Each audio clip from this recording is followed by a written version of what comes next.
பரிசீலனையில் உள்ளது, ஆய்வில் உள்ளது என்று பத்திரிகையாளர்கள் மத்தியிலே பேரவைத் தலைவர் அவர்கள் பேட்டியளித்தார்கள்.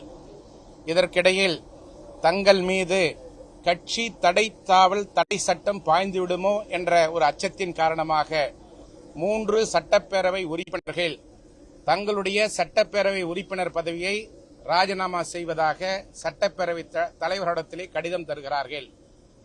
ஏற்கனவே அவர்கள் மீது கட்சி தாவல் தடை சட்டத்தின் கீழ் நடவடிக்கை எடுக்க வேண்டும் என்று அனைத்திந்திய அண்ணா திராவிட முன்னேற்ற கழகத்தினுடைய கடிதத்தின் மீது ஆய்வில் இருக்கின்ற ஒரு நடவடிக்கை இருக்கின்ற பொழுது அவர்கள் பதவியை ராஜினாமா செய்கின்ற பொழுது மாண்புமிகு பேரவைத் தலைவர் அவர்கள் அது ஏற்றுக்கொண்டது விதிகளுக்கு முரணானது, சட்டத்திற்கு முரணானது, இதை ஏற்றுக்கொள்ளக்கூடாது என்று நாங்கள் இன்றைக்கு அனைத்திந்திய அண்ணா திராவிட முன்னேற்ற கழகத்தின் சார்பிலே எங்களுடைய கோரிக்கையை மனுவாக தந்திருக்கிறோம்.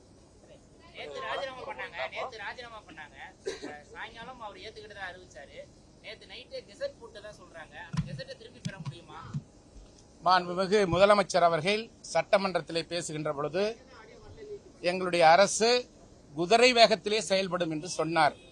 ஆனால் இந்த அரசு காலையிலே பேரவைத் தலைவரிடத்திலே ராஜினாமா கடிதம் கொடுக்கிறார்கள்.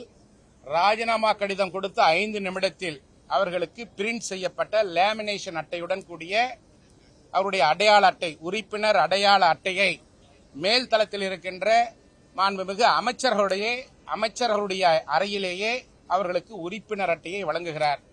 இது தலைமை செயலகமா அல்லது தாவேகா கட்சியினுடைய தலைமை நிலையமா என்று எங்களுக்கு புரியவில்லை. பொதுமக்கள் கேள்வி எழுப்பிக் கொண்டிருக்கிறார்கள்.